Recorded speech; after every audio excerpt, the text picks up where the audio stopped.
నమస్తే, welcome to our channel. సంచలనాలకు కేరఫ్గా మారిన America అధ్యక్షుడు డొనాల్డ్ ట్రంప్ తాజాగా ఒక ప్రకటనతో క్రిప్టో మార్కెట్లో జోష్ నింపారు. క్రిప్టో కరెన్సీలకు డిమాండ్ ఊపందుకోవడంతో వాటి విలువలు అమాంతం 26 లక్షల కోట్ల మేర పెరిగింది. ఇప్పటి వరకు అమెరికా వద్ద ఉన్న వ్యూహాత్మక నగదు నిల్వలకు తోడుగా క్రిప్టో కరెన్సీ నిల్వలు కూడా త్వరలో ఏర్పాటు చేస్తానని ఆయన పేర్కొన్నారు. ఈ మేరకు ట్రంప్ తన సొంత సోషల్ మీడియా ట్రూత్ సోషల్ వేదికగా చేసిన ప్రకటన ప్రస్తుతం మార్కెట్లో పెను కలకాలానికి దారితీస్తుంది.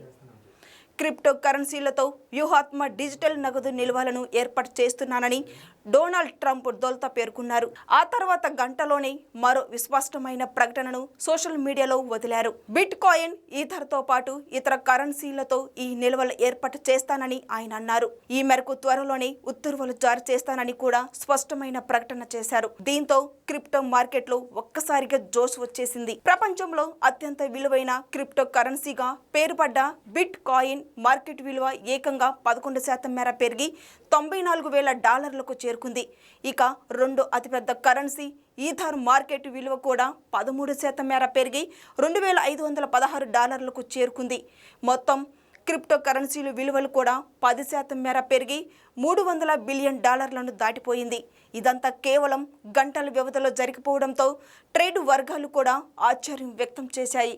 క్రిప్టో మార్కెట్లో అధికారికంగా పాల్గొనేందుకు అమెరికా ప్రభుత్వం కూడా సిద్ధమవుతున్నందుకు ఈ ప్రకటన ఓ సూచన అని అమెరికా మార్కెట్ వర్గాలు వ్యాఖ్యానించాయి. దీంతో క్రిప్టోల నియంత్రణమైన స్పష్టత, డిజిటల్ రంగంలో అమెరికా ఆధిపత్యం సుస్థిరతమవుతుందని అంటున్నాయి. వ్యవస్థగత స్థాయిలో క్రిప్టోల వినియోగం పెరుగుతుందని ఆశాభావం వ్యక్తం చేశాయి. అయితే కొందరు ఫైనాన్స్ నిపుణులు మాత్రం ట్రంప్ ప్రకటనలో పలు లోపాలను ఎత్తి చూపారు.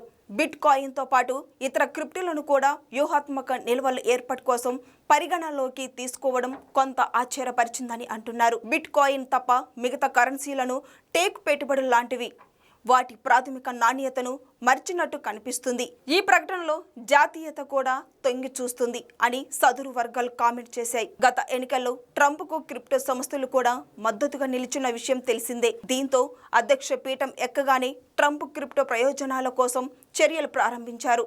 శ్వేత సౌధం వేదికగా తొలి క్రిప్టో శిఖరాగ్ర సమావేశానికి సిద్ధమయ్యారు. అంతేకాకుండా ట్రంప్ కుటుంబ సభ్యులు స్వయంగా కొన్ని క్రిప్టో కరెన్సీలను కూడా మార్కెట్లో విడుదల చేశారు. అయితే బైడెన్ ప్రభుత్వం మాత్రం క్రిప్టో కరెన్సీలపై ఉక్కుపాదం మోపింది.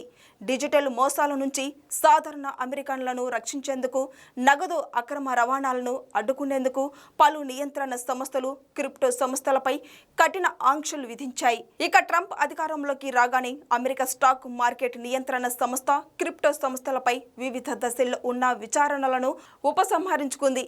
కొన్నిటిపై ఉన్న కేసులను కూడా వెనక్కు తీసుకుంది. ఈ పరిణామాలను గమనిస్తే క్రిప్టో పట్ల ట్రంప్ ఆసక్తిగానే ఉన్నట్లు అర్థమవుతుంది.